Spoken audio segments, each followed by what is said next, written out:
Hi everyone. So today the new poem that we are going to do today is the geography lesson. Geography is a subject that you all must be studying. So something that this poem has is something that you can relate and relevant with the what we have studied in geography.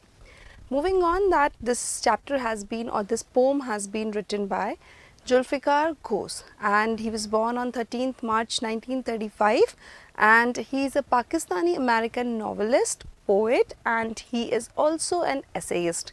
He is a resident of Texas. His work are primarily magical realism that blends fantasy and harsh realism also. So that means it has some kind of reality which are difficult to accept, and that is why we have used this term harsh reality. So what this poem includes is, in this poem Ghosh talks about three things. Firstly, how everything looks from the sky. Secondly, how civilization was set up.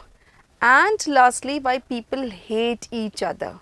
Because in geography we read all these things, that from where people come, why this area was most populated, then other were densely populated. Similarly, Zulfikar Ghosh has related to all these reasons in this poem. The poet says that when he sees the city from a jet, he finds that the cities are not well planned. Moving on to the poem, when the jet sprang into the sky. So the moment it goes up in the sky, it was clear why the city had developed the way it had. So we get to know that, okay, why are the cities like that? Why are cities more developed and villages less developed? Seeing it scaled from 6 inches to a mile. So earlier they were not very well expanded, but now as the population is going up every day, what happens is, earlier the city whose area was very less, now they have spread to miles.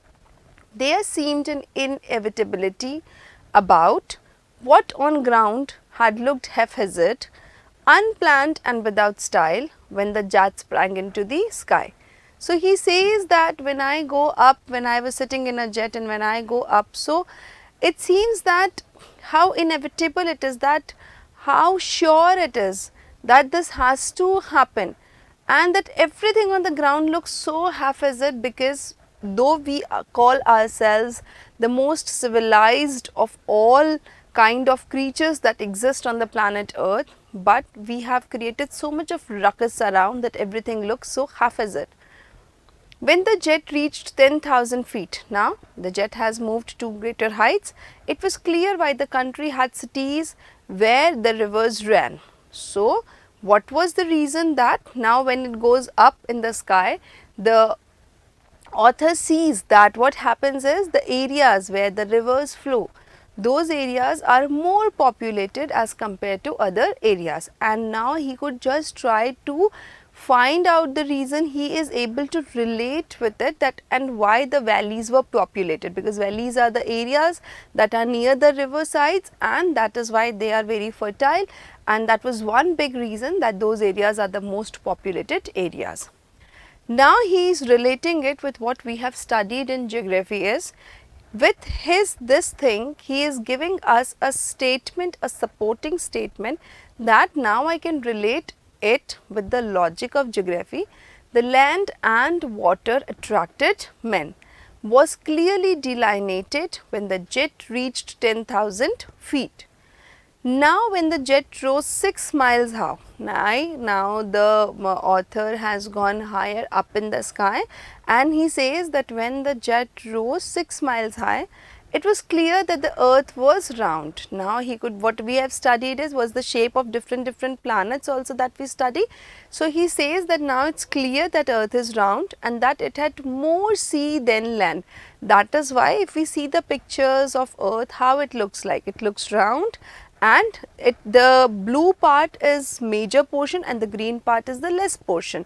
So he says that of course now I can understand that it has more seas than it has land. But it was difficult to understand that the men on earth found causes to hate each other, to build walls across cities and to kill. Now he says that I still wonder, okay, few things which I have studied, I can very well relate with them as I am going up high in the sky. I can relate all the facts and things which I have studied. But something which I have still not understood is that why people hate each other, why do they fight with each other, why they build wall across, and what is the reason that they hate each other so much. From that height it was not clear why. Now he says that even after going so high up in the sky, there are few questions which are still unanswered in my mind. So Zulfikar Ghosh has written a very beautiful poem that makes us understand that, see, whatever we are studying is something that has happened and something that has logics behind. But even after thinking so much and even after going to a great height to explore about the facts and the things, the author is still doubtful about these things because these things are beyond anybody's understanding. Nobody can understand, nobody can find out the reason that why do humans hate each other, why do they fight with each other, and why do they create and build walls, why do they do so. So next time when we see somebody fighting, we would try to resolve that fight in a nicer way, because at the end of the day our motive is that this world should be a peaceful place to live. Thank you. To watch the complete video, download the Upbind educational app from Play Store and App Store.